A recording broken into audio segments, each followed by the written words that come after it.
Okay, good morning. This is the meeting of the County Commissioners for the 2023 budget. I'm going to hear a presentation from our Chief Financial Officer, Dave Pascola. We'll have some public comment afterwards.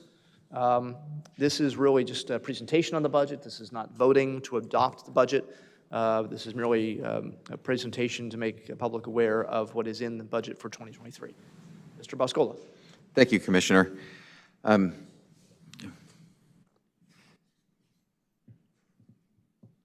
Get the next slide, Randy.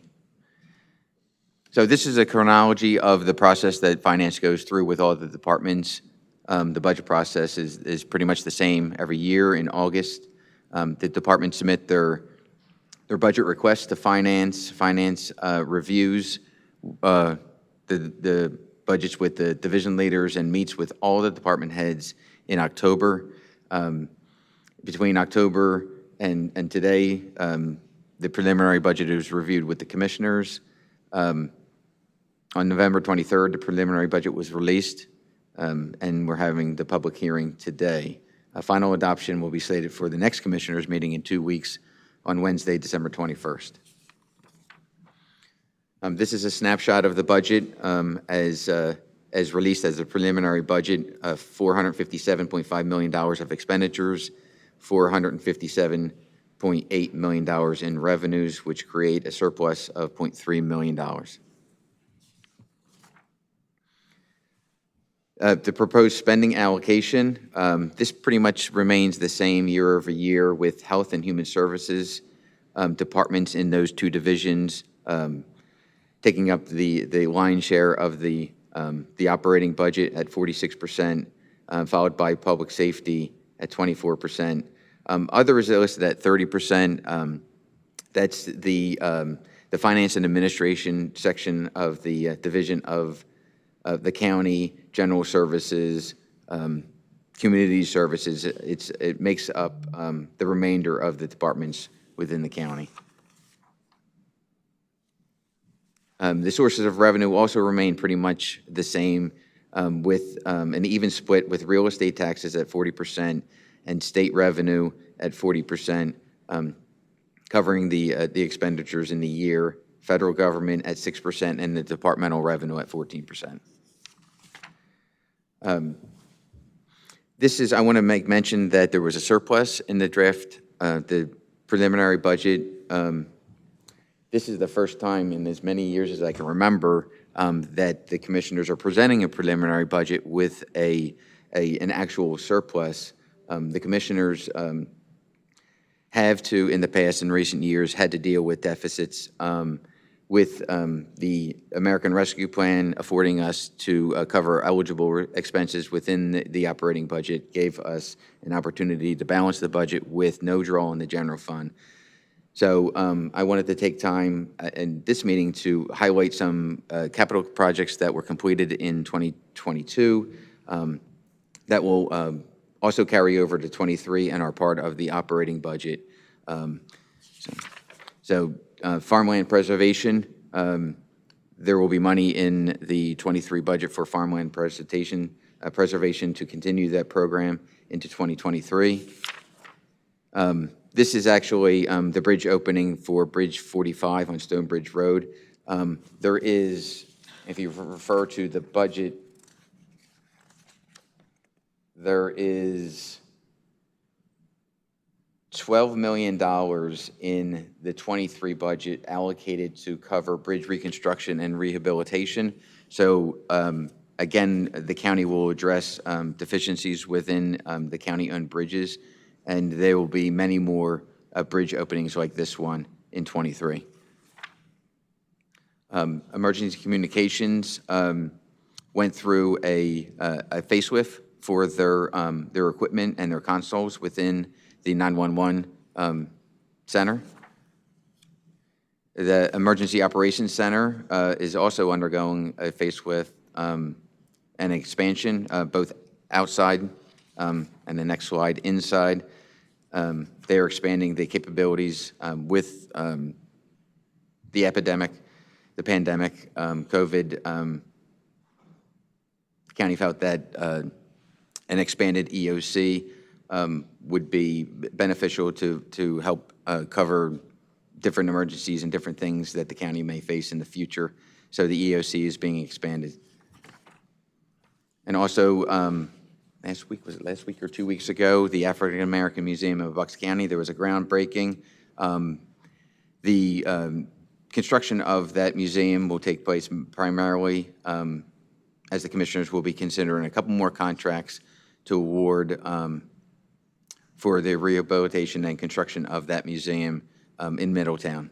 So that'll be a capital project that will take place in 2023. So with that, the budget as presented, again, is balanced and affords the county a surplus for 2023. The commissioners will still consider aspects of the budget that need to be addressed, programs that may be considered for 2023, and adjustments. The finance will be looking at the budget up until including December 21st before the commissioners consider adoption. Things of note that are within the budget that are new this year, the commissioners at a previous agenda approved the Elections Integrity Grant, which will bring in over $2 million to the county to cover the cost of elections and voting machines for 2023. Pretty much the remainder, I had mentioned about the bridges, the remainder of the revenues pretty much remained the same with expenses.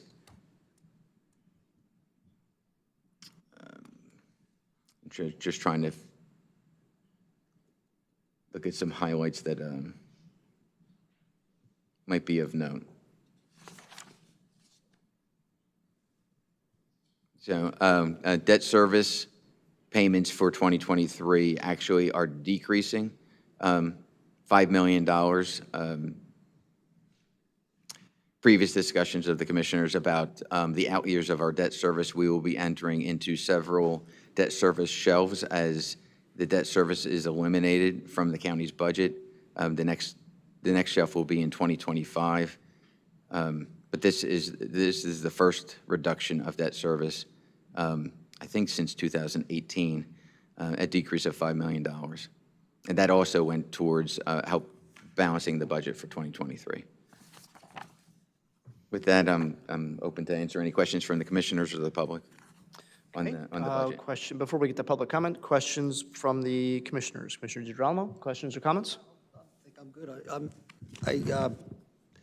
Always happy to report, a balanced budget with no tax increase. I think that's good news for the taxpayers and the residents of Bucks County. So, that was important to all of us to try to make sure that happened with no tax increases, because certainly with the inflation and the price of things going up, although it seems to be getting a little better now, that, a tax increase at this point in time would not be a good idea, would impact the residents in a very negative way. So happy to report no tax increase. I think that's a good part of what we're being presented here today. Okay. Just thank you. I know that this work starts in August, and I know you have to deal with making people unhappy. So as it turns out in the end, this makes us happy. So there you go. Yeah, thank you for the work that goes into this. This is, as you pointed out, with the chronology, although you kind of blew past it. It's, basically every day since August, getting this budget ready in addition to the other sort of normal things the finance department has to do, and just as in running a $500 million operation. So we appreciate all the work that you and your staff put into it, and all the departments. It's certainly not only finance that does this. Every single agency, every department has to sort of sit and crunch numbers and come and make their case, and a lot of tough decisions get made, but we continue to do the best we can for the community. We'll move to public comment. There's one name, Mr. Nilsson.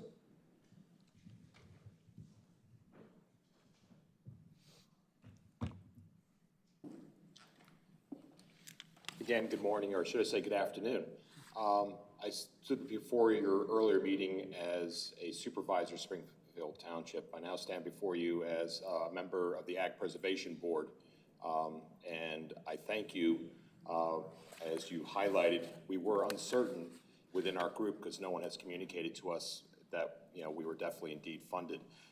When I went online and looked at the budget, which was online, which I believe was an 18-page document, from my perspective, I looked through the document looking to see the different line items, and I couldn't see in there where this would have been a line item, and I suspect it is being rolled up in.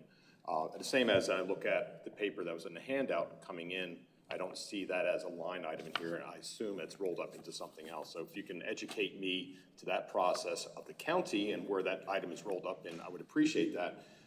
I too have been working on budgets for our municipality in the township level, trying to fund EMS and some of the other needs. And unfortunately, we had to increase taxes for EMS and fire services. Our municipalities is such that we're at maximum millage allowed by second-class townships in the state of Pennsylvania. So EMS is one of the things that we are trying to deal with and have been successfully dealing with in our municipality for the last 10 or so years, leading the Upper Bucks area in funding for EMS. So I thank you for what I've seen or heard so far. If you could enlighten me as to where some of the stuff is rolled up on your sheet, I would appreciate that. Okay. Thank you. Sure, thank you. Okay, so yes, this is more or less a 30,000-foot level of the revenues and expenditures at the departmental level, rolled up to the divisions, rolled up to the total operating budget. So the surveys and the engineering costs associated with preserving farmland, that's part of the Planning Commission's budget. That's on page 2 of 3 of expenditures under community services. So they're allocated $3.547 million. Part of that is to cover the surveys and the engineering for the preservation. This is the operating budget as presented for the preliminary budget. The capital budget, the money that was borrowed through the issuance of bonds is not part of the operating budget. That's the capital budget. So the actual acquisitions, the preservations, the acquisitions of open space, the preservation of farmland is included in the capital budget. The money that was allocated at the beginning of last year and the money that the commissioners will consider on the certification for the beginning of 2023 will be paid for out of the capital budget. That was the only name to sign up to speak. Any other interested people? See no hands. Okay. Well, that was the presentation. As I said, this is not a vote on the budget. This is merely a presentation of the budget. And so at this time, I'll entertain a motion to adjourn the presentation. Motion to adjourn. Second? All in favor? Aye. Thank you.